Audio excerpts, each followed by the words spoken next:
Welcome back, everybody. We have an Excel example here that we're going to cover.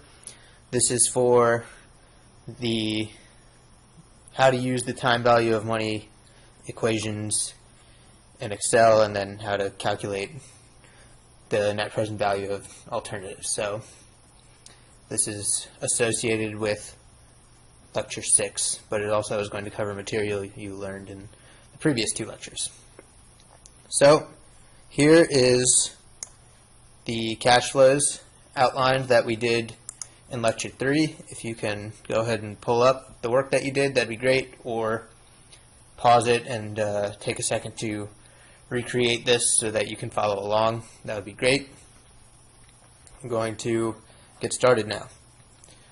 So we are going to try and calculate the net present value of each cash flow in the future, figure out what the value of it is at year 0. So to manually do this, we're going to do equals, to write a formula, 1 divided by interest rate plus 1. Go ahead and don't forget the dollar operator. And then to the nth year, which in this case is year 0. So we're calculating the present amount factor. So what this column indicates is that a dollar in year 4 is worth 76.2 cents. A dollar in year 8 is worth 58.2 cents. So basically I just calculated the value of a dollar in each year for our study. So the present value is negative $10,000 times the present amount factor. So what is this sum of money worth in the current year, not in the future year?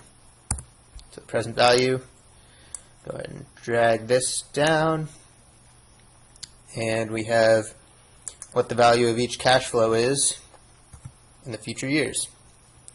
So net present value equals sum all of these, enter, $3,472. Now let's try doing the same calculation with a built-in Excel function. So equals NPV, asks you for a rate, 7%, and then it asks you for a list of values. So these values are starting at the end of year 1. You have to manually add the year 0, or the beginning of the payments cash flows. But end of year 1 to end of year 17, and close that parentheses. We've got that. And then to manually add the first year equals this plus this, and we have the same value, $3,472.02. Just so you're aware, there are a few more functions. There is a way to, say, calculate the value of an individual cash flow or annuity at different times. So let's go ahead and look at the equals FV. This is our future value.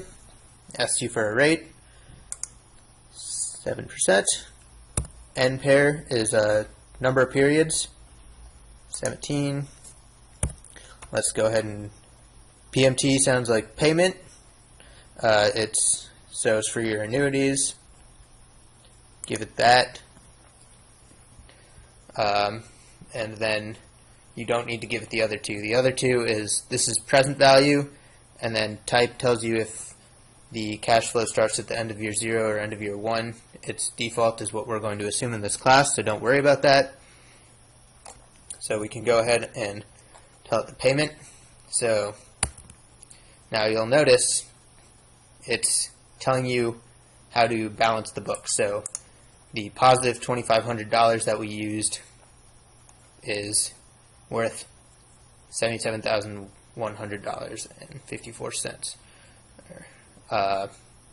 So That's a minor intricacy with those, but it's also pretty obvious because you're bringing back an annuity and you're ending up with negative, bring back a positive annuity and you're ending up with a negative value. So we're just going to go ahead and change it for the purposes of this class. So you know there's an end periods that tells you the number of periods given a rate, payment, and present value.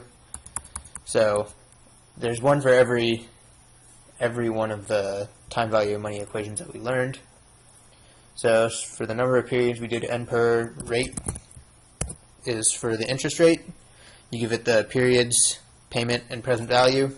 It tells you what the interest rate is. You can do present value.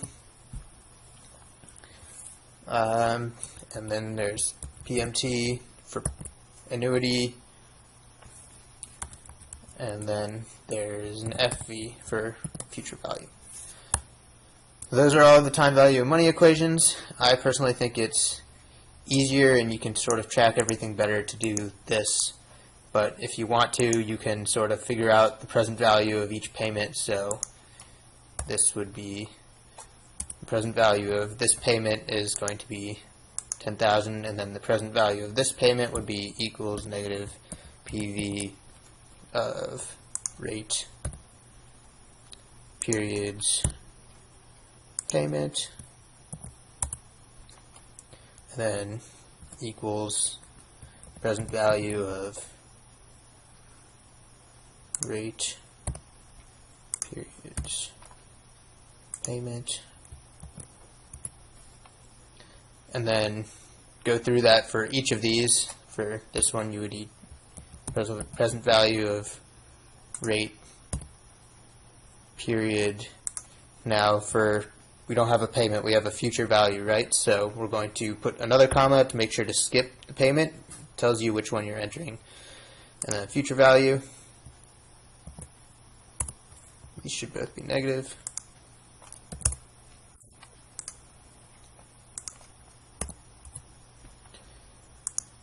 And finally, we've got equals negative present value of F, periods, future value, excuse me, this should be rate. Oh, and this occurred in year 9, so not year 17. So the value of that is there. Sum this plus this, and we have the same value as we had there before. So whichever way you want to do, you're welcome to do. Just make sure to show your work. Thanks again, everyone.